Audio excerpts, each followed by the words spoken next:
નમસ્તે વિદ્યાર્થી મિત્રો. શ્રી સ્વામિનારાયણ ગુરુકુળ ચિત્તલ ઈ ક્લાસમાં આપનું હાર્દિક સ્વાગત છે. મિત્રો, આજે આપણે એક ખૂબ જ સુંદર મજાના પાઠની ચર્ચા કરવાના છીએ. એવું કહેવાય છે કે માણસ પોતાના કર્મોથી જાણીતો બને છે. એવો એક અર્થ પ્રગટ કરનાર પાઠ નંબર 4 કે જેનું નામ છે ગોપાળ બાપા, એનો આજે આપણે અભ્યાસ કરીશું. આ પાઠની અંદર એ બે પાત્રો વિશેની માહિતી આપણે લેવાની છે. એક પાત્ર કે જેનું નામ છે ગોપાળ બાપા અને બીજું પાત્ર કે બરોડા રાજ્યના રાજવી મહારાજા સયાજીરાવ ગાયકવાડ. આ બંને પાત્રો છે એ કેવા છે તો પરમાર્થી કે બીજા માટે જીવતા હોય છે. એવું કહેવાય છે મિત્રો કે પોતાને માટે જીવે તે સ્વાર્થ કહેવાય છે અને બીજાને માટે જીવે તે પરમાર્થ કહેવાય છે. તો પરમાર્થને સાબિત કરનાર આ પાઠ કે જેનો પ્રકાર સાહિત્ય પ્રકાર નવલકથા છે અને લેખકનું નામ મનુભાઈ પંચોળી, એનું ઉપનામ દર્શક છે. મિત્રો, તમે જોઈ શકો છો અહીં જે આપણને તસવીર આપેલી છે તેની અંદર આપણે લેખક મનુભાઈને પણ જોઈ શકીએ છીએ અને સાથે બરોડા રાજ્યના રાજવી મહારાજા સયાજીરાવ ગાયકવાડ અને જે પાઠની ચર્ચા કરવાના છે, જે વ્યક્તિ ઉપર જે પાઠ આપણે અભ્યાસ કરવાના છે એ વ્યક્તિનો ફોટો પણ આપણે અહીં જોઈ શકીએ છીએ. તો તમે ધોરણ 9ની બાજુમાં જે આપેલો ફોટો છે તમે ખાસ ધ્યાનથી જુઓ કે જેમાં ગોપાળ બાપા છે અને બરોડા રાજ્યના રાજવી મહારાજા સયાજીરાવ ગાયકવાડ આપણને જોવા મળે છે. તો ચાલો મિત્રો, સૌપ્રથમ આપણે મનુભાઈ પંચોળી એટલે કે દર્શકનો પરિચય મેળવીએ. હવે મનુભાઈ રાજારામ પંચોળી આખું નામ છે કે જેનું ઉપનામ દર્શક છે. એનો જન્મ રાજકોટ જિલ્લાના વાંકાનેર તાલુકાના પંચાશિયા ગામમાં થયો હતો. જન્મ ક્યારે તો 2/11/1914 અને અવસાન ક્યારે તો 29/8/2001 થયું હતું. હવે મનુભાઈ પંચોળી જે છે એ સ્વાતંત્ર્ય સૈનિક હતા. જેલ નિવાસ દરમિયાન ખૂબ વાંચન કર્યું, મનન કર્યું, ચિંતન કર્યું. તેઓ ઇતિહાસના ઊંડા અભ્યાસી હતા. તેમણે ગ્રામ દક્ષિણામૂર્તિ, લોક ભારતી ગ્રામ વિદ્યાપીઠ, ઉચ્ચ સ્થાને રહી રાષ્ટ્રીય કેળવણી ક્ષેત્રે ઉત્તમ કામગીરી કરી હતી. કેળવણીના નવા પ્રયોગો કર્યા. ગાંધી વિચાર, ધર્મ, શિક્ષણ, ઇતિહાસ, સાહિત્ય અને સંસ્કૃતિ વિશે ઊંડાણપૂર્વક લેખન કર્યું હતું. હવે તેનું સાહિત્ય જોઈએ તો બંધન અને મુક્તિ, દીપ નિર્વાણ, સોક્રેટિસ અને કુરુક્ષેત્ર વગેરે તેમની સુપ્રસિદ્ધ નવલકથાઓ છે. જ્યારે ઝેર તો પીધા છે જાણી જાણી ભાગ 1, 2, 3 ગાંધીયુગની સમર્થ નવલકથાઓમાંની એક છે. પરિત્રાણ, અંતિમ અધ્યાય, ગૃહારણ્ય વગેરે તેમના ઉત્તમ નાટકો છે. તેઓ રણજીતરામ સુવર્ણચંદ્રક, પદ્મભૂષણ, સાહિત્ય અકાદમી એવોર્ડ દિલ્હી તથા જ્ઞાનપીઠના મૂર્તિદેવી પુરસ્કારથી સન્માનિત થયા હતા. જે આપણે નવલકથા ખંડ એ જોવાનો છે એ લેખકની સુપ્રસિદ્ધ નવલકથા છે કે જેનું નામ છે ઝેર તો પીધા છે જાણી જાણી. તો આ નવલકથામાંથી આ અંશ લેવામાં આવેલો છે. તો આપણે પાઠની શરૂઆત કરીએ. પાઠનું નામ છે ગોપાળ બાપા. હવે આપણે બધા જાણીએ છીએ કે ખેતી કાર્ય દ્વારા સમાજની ખૂબ મોટી સેવા કરી શકાય છે.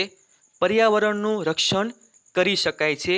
બિન ઉપયોગી કે પડતર જમીનનો યોગ્ય ઉપયોગ કરી તેના ઉત્પાદન દ્વારા દેશને તેનો લાભ પહોંચાડી શકાય છે અને એ રીતે ખેતી, વૃક્ષો રાષ્ટ્રની સમૃદ્ધિનો આધાર બની શકે છે. તો આ પાઠની અંદર ગોપાળ બાપા જે છે એ પણ શું કરે છે કે આ દેશની અંદર જે પડતર જમીન છે તેનો યોગ્ય ઉપયોગ કરી આ સમાજને, રાષ્ટ્રને એક સેવાનું કાર્ય એ આપી રહ્યા છે. હવે ગોપાળ બાપા બરોડા રાજ્યના રાજવી સયાજીરાવ ગાયકવાડ પાસે એક થોડીક જમીનની માગણી કરે છે અને સામે રાજા પણ કેવા છે તો પરોપકારી છે અને ગોપાળ બાપાને છે એ જમીનનો ટુકડો આપે છે. હવે ગોપાળ બાપા અંશ મનુભાઈ પંચોળી દર્શકની બૃહદ નવલ ઝેર તો પીધા છે જાણી જાણી ના પ્રથમ ભાગમાંથી લેવામાં આવ્યો છે. ગોપાળ બાપા અને મહારાજી સયાજીરાવનો સંવાદ અહીં કેન્દ્રમાં છે. પોતાના મિત્રના દીકરાને ઉછેરવા માટે ગોપાળ બાપા ઝાડી ઝાખરા અને કોતરોવાળી જમીન સયાજીરાવ પાસે માગે છે. એમાં ગોપાળ બાપાની નિડરતા, પરોપકાર તથા સમર્પણના દર્શન જોવા મળે છે. તો સામે પક્ષે બરોડા રાજ્યના રાજા સયાજીરાવની ઉદારતા અને માણસને પારખવાની દ્રષ્ટિ પ્રગટ થાય છે. સાચું જીવતર જીવતા ગોપાળ બાપા આપણી સંત પરંપરાના વારસદાર જેવા લાગે છે. માંડણ ભગતની ધરતીને સેવાની ભલામણ આજના યુગને બંધ બેસતી છે. આ નવલકથાની અંદર એ બે પાત્રો વિશે આપણે માહિતી મેળવવાની છે. એક બાજુ છે ગોપાળ બાપા કે એક શેઠ છે, એક વેપારી છે, અને બીજી બાજુ છે રાજા સયાજીરાવ ગાયકવાડ. તો મિત્રો ચાલો આપણે પાઠની શરૂઆત કરીએ. એક જ આદમીના પુણ્યે આ કોતરોને આંબા, જાંબુડા, રાયણ અને ચીકુના ઝુંડથી મહેકતા કરી મૂક્યા છે. 40 વર્ષ એ વાતની હજુ માંડ થયા છે.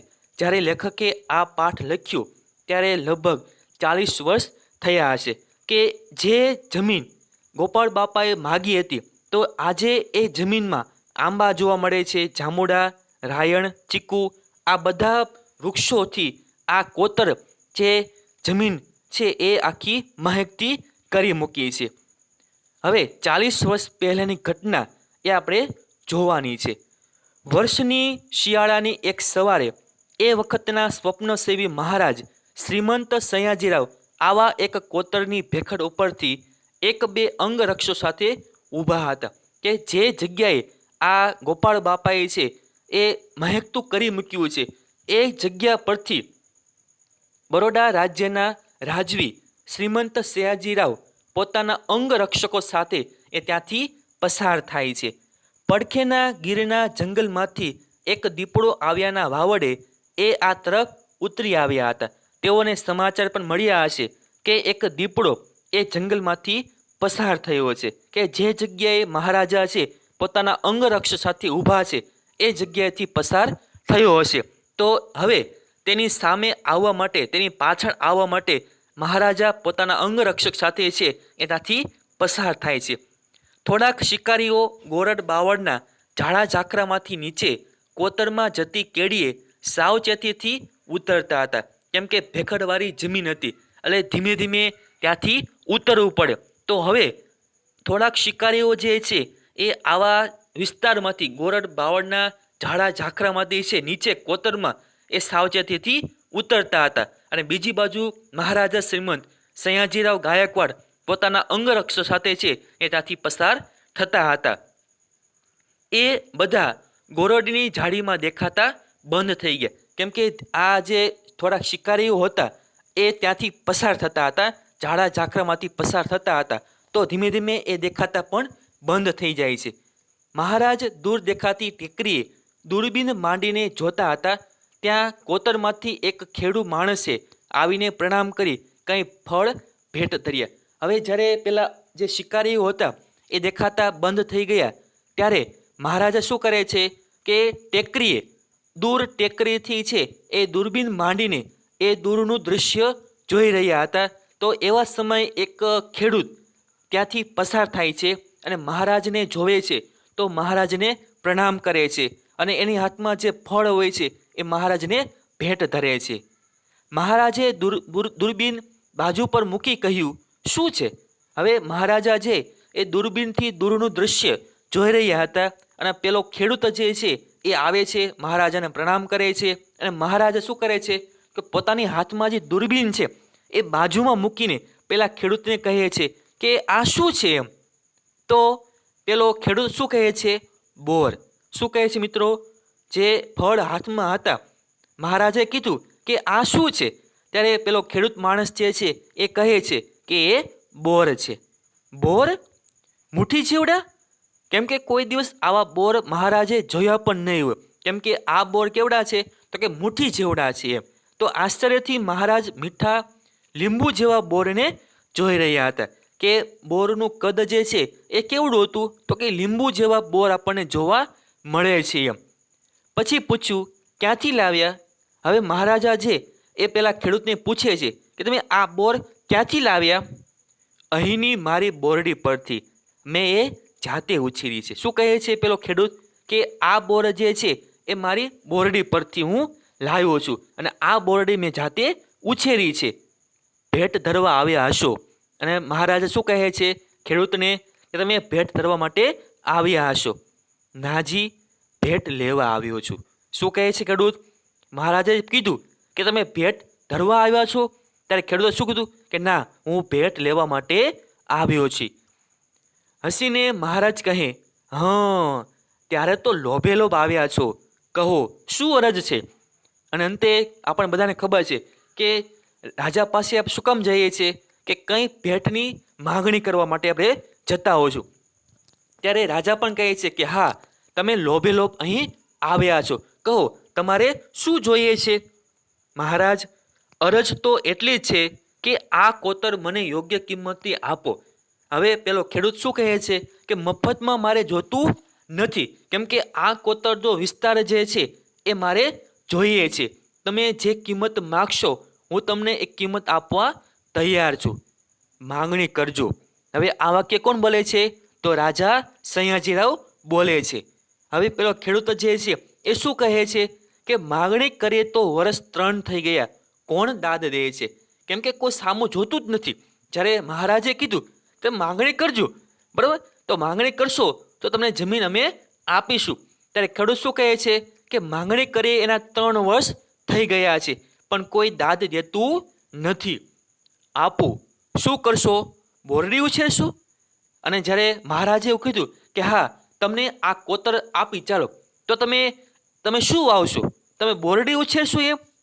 બોર પણ આ ગામડાના છોકરાને નથી મળતા. પણ સાચું કારણ તો એ છે કે આ બધા કોતરનું તળ સાચું છે. શું કહે છે ખેડૂત? હવે ખેડૂત કોણ છે એ આપણને ખબર નથી. ત્યારે પેલો ખેડૂત મહારાજને એવું કહે છે કે બોર પણ આ ગામડાના છોકરાને ક્યાં મળે છે? કેમ કે આ બોર જે છે, બરોબર, એ કઈ રીતે ઉછેરીએ છીએ એ પણ ગામડાના છોકરાને કંઈ ખબર પડતી નથી. અને આ કોતર જે છે એનું તળ કેવું છે? તો એ સાચું છે. ઘણું બધું પાણી અંદર જોવા મળે છે. અંદરના ગાળામાં ધરા ભર્યા છે. ગમે ત્યાં 8 હાથે પાણી નીકળે છે. કેમ કે કોતર જે છે એની અંદર ઘણું બધું પાણી છે એ રહેલું છે. ગમે ત્યાંથી પાણી છે એ નીકળી શકે છે. જમીન પણ કોઈ ભાતની છે. શિંગોડાના મારને જો કોઈ રીતે રોકીએ તો આમાં બનારસી લંગડો પાકે ને ગરીબના અમળ પર જેવા બોરે ઢગલે ઢગલા ઉતરે. તો આ તે ખેડૂત જે છે એ રાજાને કહે છે કે જો શિંગોડા જે છે, શિંગોડાનું નદી, બસ શિંગોડાના નદીના પાણીને તો રોકીએ તો અહીં બનારસી લંગડો એટલે કે એક કેરીની જાત છે, તો લંગડો કેરી પણ છે એ અહીંયા આપણે વાવી શકીએ છીએ. અને ગરીબના જે અમળફળ કહેવાય એવા બોર ઢગલે ઢગલા અહીં ઉતરી શકે છે. તો આ રીતે પેલો ખેડૂત જે છે એ રાજાને કહે છે કે આ કોતર જે છે એની અંદર ઘણું બધું પાણી છે. ગમે ત્યારે પાણી છે એ નીકળી શકે છે. અને અહીં બનારસી લંગડો છે એ પાક થઈ શકે છે. સાથે બોર પણ છે એ ઢગલે ઢગલા ઉતરી શકે છે. હવે રાજા શું કહે છે? દીપડા રંજાડશે નહીં. કેમ કે તમે જો અહીં એ પાક વાવશો તો અહીં ઘણા બધા પશુઓ પણ જોવા મળે છે. તો શું એ પશુઓ છે તમારો પાક બગાડશે નહીં? તો આ રીતે રાજા જે છે પેલા ખેડૂતને કહે છે. આ તમારી પડખેના દીપડા ન રંજાડે તોય ઘણું છે. ખૂબ જ સરસ મજાની આ ખેડૂતે આપણને વાત કરી. કેમ કે જ્યારે રાજાએ એવું કીધું કે અહીં ઘણા બધા પશુઓ છે, જંગલી જનાવર છે, તો એ તમારા પાકને નુકસાન નહીં પહોંચાડે. ત્યારે હવે પેલો ખેડૂત એવું કહે છે કે તમારી પડખે જે આ તમારા અંગરક્ષક ઊભા છે, બરાબર, કેમ કે આપણે જોઈએ છીએ કે આવી ઘટનાઓ જે છે એ બનતી હોય છે. કેમ કે આ ખેડૂત એવું પણ કહે છે કે તમારા આ દીપડા એટલે કે કોણ? તો કે અંગરક્ષકો, બરાબર, એ જો અમને હેરાન ન કરે તો ઘણું છે. કેમ કે આજે આપણે જોઈએ છીએ કે આવા માણસો પણ છે એ આપણને હેરાન કરતા હોય છે એમ. મહારાજે ઊંચું જોયું, એમની ભમરો ઘડીક ખેંચે. હવે એ વિચાર કરો કે રાજા હોય અને રાજાની જો આપણે આવું કહી દેવી તો સ્વાભાવિક છે કે રાજાને ગુસ્સો તો આવે. પણ આ કોણ હતા? તો આ સયાજીરાવ ગાયકવાડ. કેમ કે ગોપાળ બાપા જે છે એ સાચું કહેનારા છે, બરોબર. અને સયાજીરાવ પણ છે એ કેવા હતા? તો કે ગોપાળ બાપા જેવા હતા એમ. અને હવે મહારાજ શું કરે છે? તો આકાશ સામું જોવે છે અને એની ભમર છે એ થોડી ખેંચાય છે એમ. એમને મોઢામોઢ આવું કહેનાર કોણ હતો? જોયું તો બોલનાર મરક મરક હસી રહ્યો હતો. કેમ કે આ સ્વાભાવિક છે કે આપણે નેતા સમૂહ છે એ બોલી શકતા નથી, બરોબર. એટલે કે રાજા સમૂહ આપણે બોલી શકતા નથી. હવે રાજાને પણ થાય છે કે મને આવું કહેનાર એ કોણ છે? અને પેલો વ્યક્તિ ખેડૂત જે છે એ થોડું હસી રહ્યો હતો. નેણમાં ફરિયાદના રોષને બદલે સહજ કૌતુક છે. સયાજીરાવની માણસને પારખવાની શક્તિ અચૂક હતી. અને હવે આ મહારાજા સયાજીરાવ જે છે એ માણસ પારખું હતા. ખાસ યાદ રાખજો, એક વાક્યના પ્રશ્નમાં આ પૂછાઈ શકે છે. સયાજીરાવની માણસને પારખવાની શક્તિ અચૂક હતી. એમણે ધારી ધારીને બોલનારને જોયું. જ્યારે પેલો વ્યક્તિ હસી રહ્યો હતો અને આ પ્રમાણે વાત કરી કે તમારી પડખે જે દીપડા એટલે કે તમારા અંગરક્ષકો જે છે, બરાબર, એ જો અમારા પાકને અમને હેરાન ન કરે તો સારું છે. તો આ રીતે ખેડૂતો જે છે એ હસતો હોય છે અને મહારાજા જે છે એને જોઈ રહે છે, ધારી ધારીને જોઈ રહે છે. ઊંડો શ્વાસ લીધો, જાણે મનમાં કંઈક ઉતાર્યું, પછી એકાએક કહે. હવે મહારાજા જે છે એ ખેડૂતને વાત કરે છે કે તમને આ કોતર આપ્યું, હમણાં જ લખી આપું છું. બીજી કંઈ મદદ જોઈતી હોય તો એ પણ ખેતી ખાતું આપશે. આપણે બધાને ખબર છે કે જે જમીન આપણે લેવી હોય તો ખેતી ખાતા પાસે આપણે જવું પડે એમ. તો આ રીતે મહારાજા જે છે એ ખેડૂતને કહે છે કે તમે જે કોતરની માંગણી કરો છો એ કોતરની જમીન હું તમને હમણાં આપું, હમણાં લખી આપું એમ. અને જો તમારે વધારે જમીન જોતી હોય તો ખેતી ખાતું તમને આપશે. પણ હા, એના બદલામાં તમારે એક કામ કરવાનું છે. અને આટલું કહીને મહારાજા પેલા ખેડૂતને શું કહે છે કે પેલું મંદિર જોયું? એમણે કોતરને છેડે મથાળા પર ઉભેલ એક જીર્ણ શિવાલય બતાવ્યું. તો આ રીતે રાજા જે છે એ ખેડૂતને એક મંદિર બતાવે છે અને શું કહે છે કે જો સામે જે મંદિર છે એ તમે જોયું છે? જી. આ કોણ બોલે છે? તો પેલા ખેડૂત માણસ બોલે છે કે હા, મેં જોયું એમ. એ અપૂજ રહે છે. અપૂજ એટલે કે એની પૂજા થતી નથી. પેશવા સરકારે બંધાવ્યું છે અને ઝૂણવાની શિલ્પનો નમૂનો છે. એની પૂજાનો બંદોબસ્ત કરો. તો આ રીતે મહારાજા છે એ ખેડૂતને કહે છે કે પેલું મંદિર જે છે એ કેવું છે? તો અપૂજ છે, એની કોઈ પૂજા કરતું નથી. અને એ મંદિર બનાવનાર કોણ છે? તો પેશવા સરકાર છે. અને ઝૂણવાની શિલ્પનો એ નમૂનો છે. તો તમે એક કામ કરજો, એના પૂજાનો બંદોબસ્ત કરજો. દખ લગાડતા નહીં મહારાજ, મારાથી બને તેવું નથી. તો આ રીતે પેલો ખેડૂત જે છે એ રાજાને કહે છે કે રાજા, તમને દુઃખ થશે એમ, પણ હું એનું બંદોબસ્ત કરી શકું તેમ નથી. કેમ? મૂર્તિને નથી માનતા? ત્યારે મહારાજ શું કહે છે? કેમ તમે આવું બોલો છો?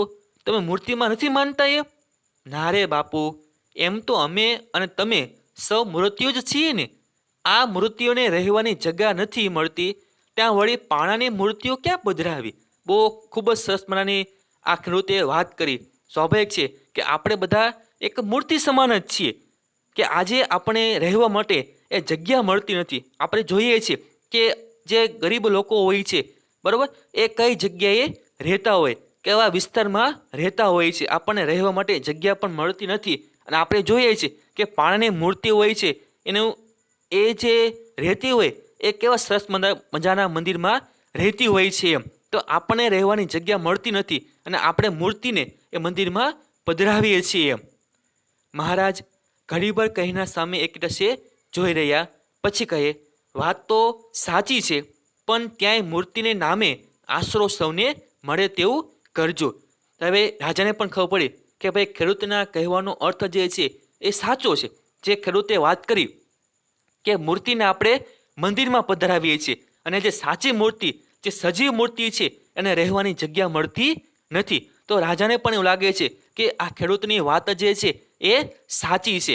છતાં પણ રાજા એવું કહે છે કે મૂર્તિના નામે એ ગરીબ લોકોને આશરો મળશે, તમે એવું કંઈક કામ કરજો. અને હવે પેલો ખેડૂત શું કહે છે, તો ધર્મશાળા બંધાવીશ. અને શું કહે છે કે હું એ મૂર્તિને પૂજા તો નહીં કરી શકું, પણ એના જો તમે મને જમીન આપશો તો ધર્મશાળા બંધાવીશ. ભલે. આ તુલસીરામ જવા આવવાનો ધોરી માર્ગ છે. અને આ રીતે રાજા પણ કહે કે હા, કાંઈ વાંધો નહીં, તમે ધર્મશાળા બંધાવજો એમ. અને શું કહે છે કે આ રસ્તો જે છે એ તુલસીરામ જવા માટેનો રસ્તો છે અને ધોરી માર્ગ છે. હવે આપણે વાત કરીએ તો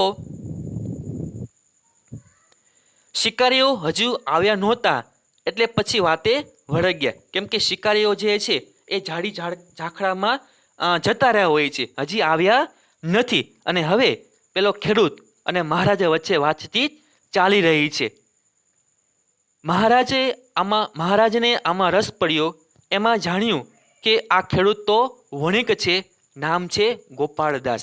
હવે જે પેલો ખેડૂત માણસ છે, અત્યાર સુધી આપણે ખેડૂત ખેડૂત બોલતા હોઈએ છીએ, એનું નામ એ મહારાજને ખબર પડી કે એ વણિક એટલે કે વાણિયો છે. અને નામ શું છે, તો એનું નામ છે ગોપાળદાસ.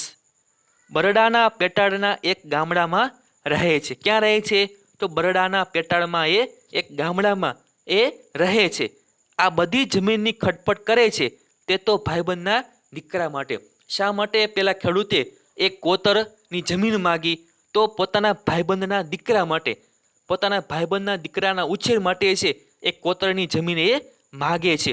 જરિયાની કોલિયારીનો ભાગીદાર એ ભાઈબંધ 4 મહિના પહેલાં જ મરી ગયેલ છે. અને જતાં જતાં દૂરથી જ એક ચિઠ્ઠીમાં બધી માલ મિલકત અને દીકરાની ભાળવણી કરતા ગયા છે ગોપાળદાસ છે. તો શા માટે ગોપાળદાસ છે પોતાના ભાઈબંધના દીકરા માટે આવું કરે છે, તો આપણને લેખક એ વાત કરે છે કે જરિયાની કોલિયારીમાં એનો ભાઈબંધ એ 4 મહિના પહેલાં છે એ મરી જાય છે. અને મરતા પહેલાં છે એ ગોપાળદાસને એ ભલામણ કરતા જાય છે કે મારો દીકરા, તમારે જવાબદારી છે, દીકરાની ભાળવણી તમે કરજો એમ. તે આબપરાનો છાયો મૂકીને અહીં શા સારું જમીન માગો છો? કેમ કે તમે ક્યાં રહો છો, તો કે બરડાના પેટાળમાં રહો છો, તો તમે અહીં કોતરની જમીન શા માટે માગી? તો આવું મહારાજ જે છે એ પેલા ખેડૂત એટલે કે ગોપાળદાસને કહે છે. બાપુ, અમે રહ્યા વાણિયા, મોડી નાખતા પહેલા 100 ગોળને ગળીએ. તો સ્વાભાવિક છે કે પહેલાના વાણિયા જે છે એ કેવા હતા, તો કે ચતુર હતા એ. પણ કોઈ પણ કામ હાથમાં લે તો 100 વાર વિચાર કરીને છે એ હાથમાં કામ લેતા હોય છે. તો આ રીતે ગોપાળદાસ પણ કહે છે કે અમે વાણિયા છીએ એમ. અને કોઈ પણ કામ હાથમાં લેવી તો 100 વખત એનો વિચાર કરીએ. એમાં આ તો પારકું ધન, અને આ દીકરો જે છે એ મારો નથી એમ. કેમ કે મારા ભાઈબંધનો છે અને હવે મારી જવાબદારી છે કે એનો હું ઉછેર કરું એમ. જતે દાડે પડ હોકારો દે ત્યાં જ નાખ્યું કામનું ને. કેમ કે આ જમીન શા માટે હું ખરીદું છું, તો કે અમુક સમય એ હોકારો દેશે, એટલા માટે હું આ જમીન ખરીદવા માગું છું એમ. વળી મારા ભાઈબંધના વડવાઓ અસલ ગાયકવાડીના વતની હતા.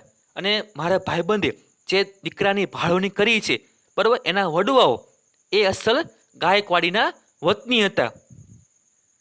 તમે અહીં આવશો તો તમારા વેપારનું શું થશે?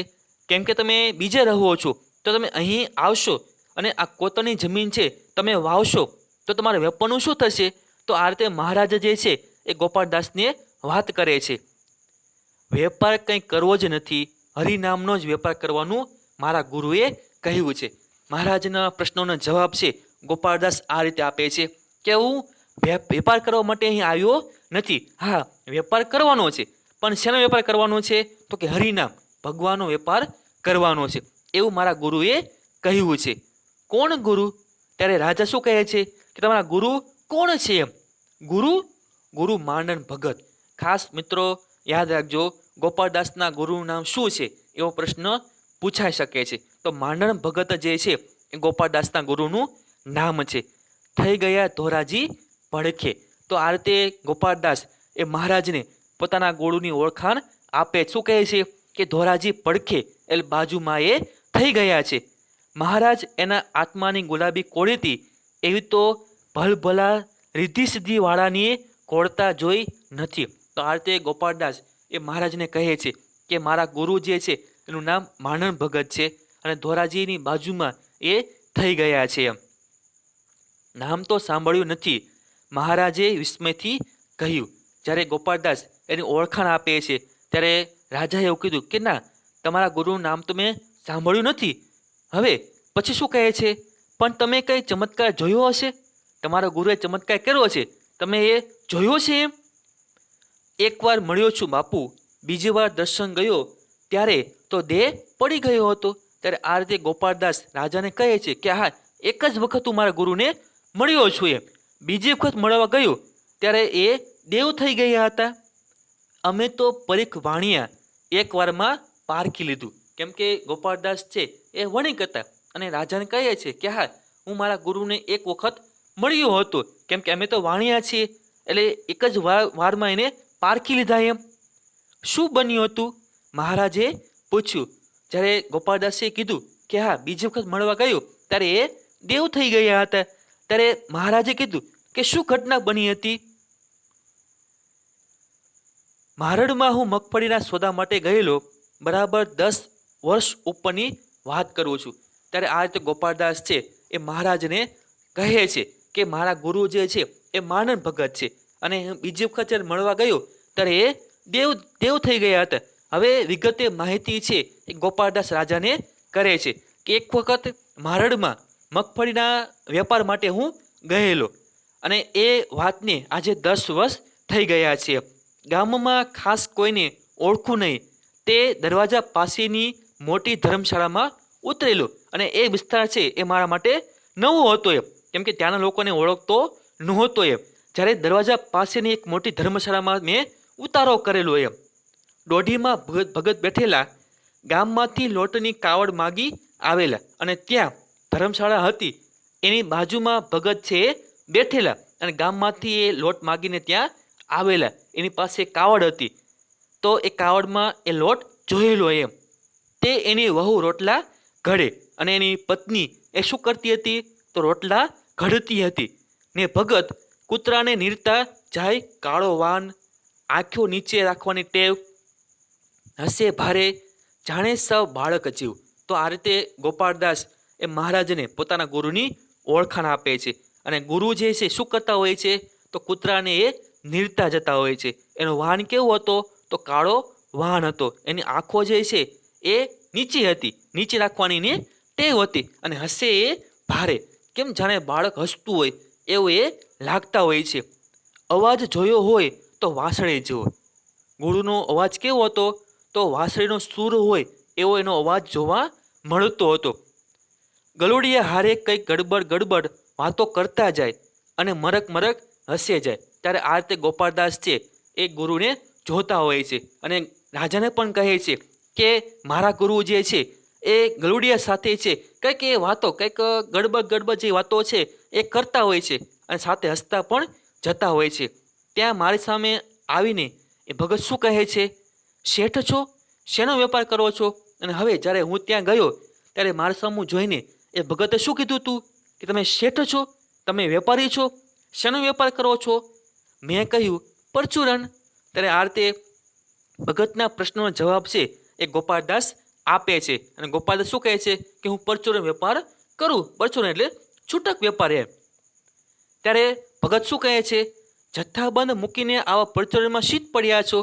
અને આ રીતે ભગત કહે છે કે તમે જથ્થાબંધ વેપાર કરી શકો છો એમ, તો આવા છૂટક વેપારમાં તમે શુદ્ધ શા માટે પડ્યા છો?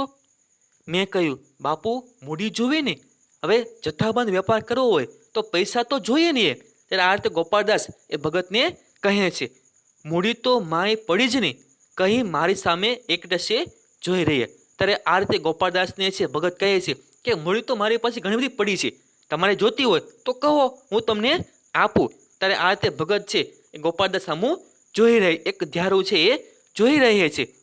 એની આંખોના તેજે મનમાં મારક કરી દીધો, રસ્તો બતાવ્યો ગોપાળદાસને. ત્યારે ભગતે કીધું તમે શેનો વેપાર કરો છો? ત્યારે ગોપાળદાસે એવું કીધું કે હું પરચુરણ વેપાર કરું છું એમ. ત્યારે ભગતે શું કીધું કે પરચુરણમાં તમે શા માટે પડ્યા છો? જથ્થાબંધ વેપાર કરવો હોય અને પૈસાની જરૂર હોય તો મારી પાસે પૈસા છે, તમે વેપાર કરી શકો છો એમ. શીલા જાણે ખસવા માંડી, મારાથી આંખ સામે આંખ મંડાણી નહીં. એટલું બધું તેજ ભગતમાં જોવા મળતું હતું. ગોપાળદાસ છે એ એની આંખો એને જોઈ શકી નહીં. નીચે જોઈ ગયો. જોઉં તો ભગતના પડખામાં કાળો ગીંગોળો ચડી ગયેલો. ગીંગોળો એટલે એક પ્રકારનું જીવડું. અને એ સમયે ગોપાળદાસ છે એ ભગતના શરીર ઉપર એ ગીંગોળોને જોવે. ગીંગોળો એટલે શું મિત્રો? તો કે એક પ્રકારનું જીવડું એમ. આપણે જોઈએ છે કે કૂતરા હોય, ગાય, ભેંસ, પશુઓના કાન વગેરે અંગો પર એક બાજતો જીવ, એ પ્રકારનું જીવડું, એને શું કહેવાય છે? તો ગીંગોળો કહેવાય છે. તો આ ગીંગોળાને છે ગોપાળદાસ જુએ છે. મહારાજ, આ ગીંગોળો ચડી ગયો છે, કહ્યું હું ઉખેડવા ગયો હતો ક્યાં કહે. તો આ રીતે ગોપાળદાસ એ મહારાજને કહે છે કે જ્યારે ભગતના પડખામાં મેં ગીંગોળાને જોયો અને હું એને ઉખેડવા માટે ગયો, ત્યારે ભગત શું કહે છે? રહેવા દ્યો ને એને વળી બીજે ખાજ લેવા જવું પડશે ને, બહુ દી થઈ ગયા છે એને. ત્યારે વિચાર કરો કે ગીંગોળો એક જીવડું એ ભગતના શરીર ઉપર હતું.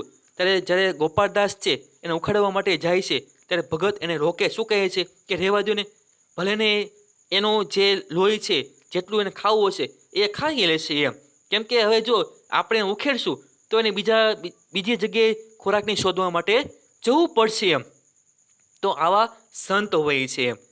વાહ, શ્રીમંત સરકારથી બોલાઈ જવાયું. જ્યારે આ રીતે ગોપાળદાસ એ પોતાના ગુરુની વાતો કરે છે અને છેલ્લે એ રાજા ત્યારે શું કહે છે કે વાહ, કેવા સંત કહેવાય એમ, કે બધાનું ધ્યાન એ રાખતા હોય. પછી કોઈ જીવ હોય કે કોઈ માણસ હોય, એ બધાની ચિંતા કરતા હોય. તો એક સંત કેવા હોય એ આપણે પાઠમાં જોઈ શકીએ છીએ. તો આ રીતે આ પાઠ જે છે એ લેખકની નવલકથા છે જેનું નામ છે ઝેર તો પીધા છે જાણી જાણી, એમાંથી આ પાઠ લેવામાં આવેલો છે. Thank you.